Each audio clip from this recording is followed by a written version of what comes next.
ميزنا الله بقرآن يعصمنا إن غصنا مال إن مهمتنا في الدنيا ندعو. سبحان الذي أسرى بعبده ليلا من المسجد الحرام إلى المسجد الأقصى الذي باركنا حوله لنريه من آياتنا إنه هو السميع البصير. صدق الله العلي العظيم.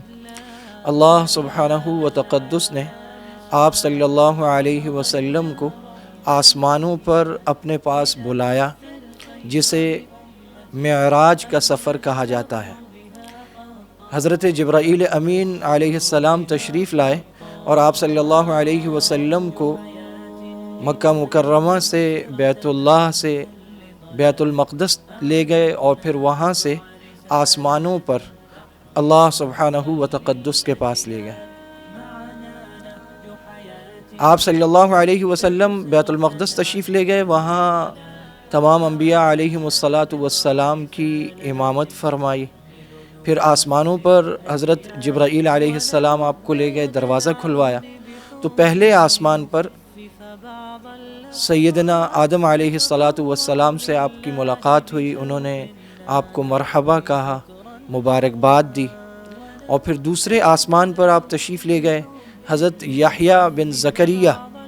علیہ السلام اور حضرت عیسیٰ بن مریم علیہم السلام، ان سے آپ کی ملاقات ہوئی۔ اور تیسرے آسمان پر حضرت یوسف علیہ السلام، چوتھے آسمان پر حضرت ادریس علیہ السلام، پانچویں آسمان پر حضرت ہارون بن عمران علیہ السلام، اور چھٹے آسمان پر حضرت موسیٰ علیہ السلام سے آپ کی ملاقات ہوئی، اور ساتویں آسمان پر سیدنا ابراہیم خلیل اللہ علیہ السلام سے آپ صلی اللہ علیہ وسلم کی ملاقات ہوئی۔ پھر آپ سدرۃ المنتہا تک تشریف لے گئے، اور پھر آپ کے لیے بیت المعمور کو ظاہر کیا گیا، اور پھر اللہ پاک کی بارگاہ میں حاضر ہوئے، اور 2 کمانوں سے بھی کم فاصلہ رہ گیا، اور پھر اللہ سبحانہ و تقدس نے آپ پر وحی فرمائی جو کہ آپ نے وحی فرمائی۔ واقعہ معراج کے بارے میں کہ یہ کب ہوا، مختلف اقوال ہیں، حتیٰ کہ طبری نے تو کہا کہ جس سال اعلان نبوت ہوا غار حرا میں حضرت جبرائیل آئے، اسی سال معراج ہوئی۔ اور یہ بھی قول ہے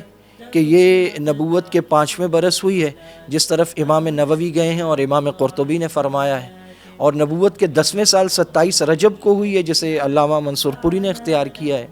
اسی طرح یہ بھی ہے کہ یہ محرم کے مہینے کا بھی قول موجود ہے، اور رمضان کے مہینے کا بھی قول موجود ہے، اور ربیع الاول کے مہینے کا بھی قول موجود ہے۔ تو مختلف اقوال ہیں، تعیین کسی ایک بات کی حتمی طور پر یہ نہیں کی جا سکتی، لیکن یہ بات پکی ہے کہ نماز واقعہ معراج میں فرض ہوئی ہے، یہ تحفہ معراج میں ملا ہے، اور نماز کی فرضیت سے پہلے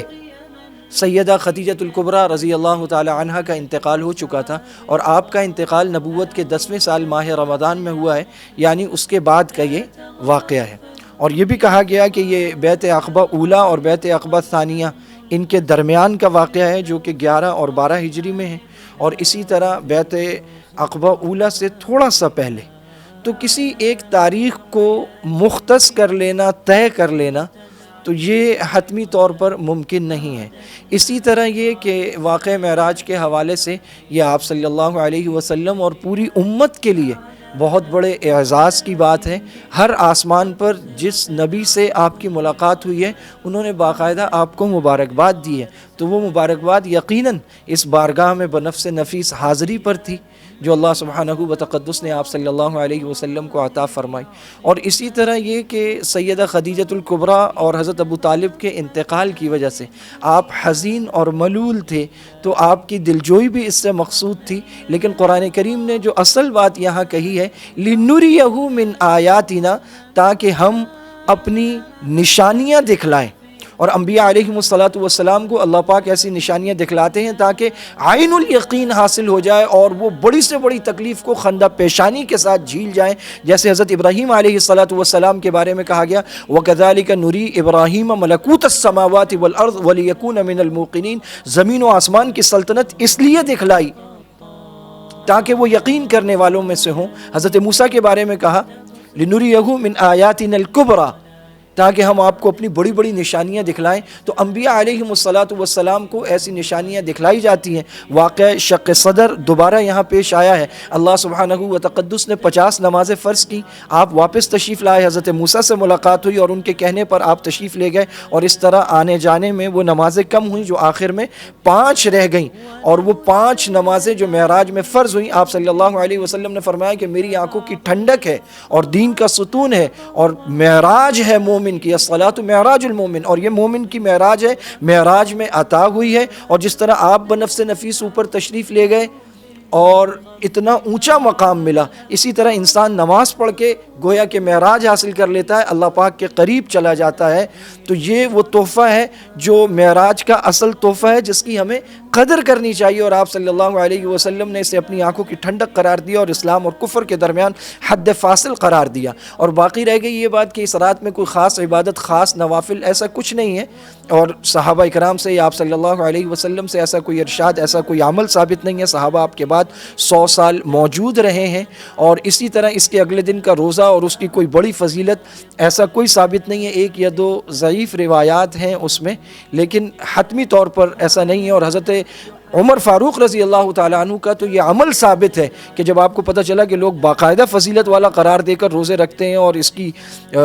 تاکید کرتے ہیں اور اس کی تعیین کرتے ہیں، تو آپ نے باقاعدہ لوگوں کو کہا کہ میرے سامنے کھاؤ تاکہ اس بدعت کا سد باب ہو۔ باقی جیسے عام دنوں میں روزہ رکھا جاتا ہے، اس میں بھی رکھا جائے۔ ہر رات جاگنے اور عبادت کرنے کی ہے مومن کے لیے، کہ کون سی گھڑی آخری ہو معلوم نہیں، تو اس رات میں بھی کی جائے، لیکن ایسے فضائل بیان نہ کیا جائیں جو احادیث سے، آپ صلی اللہ علیہ وسلم سے اور صحابہ کے عمل سے ثابت نہیں ہے۔ اللہ سبحانہ و تقدس ہمیں اس عقیدے کو سمجھنے کی، کہ جیسے کفار نے انکار کر کے کہا،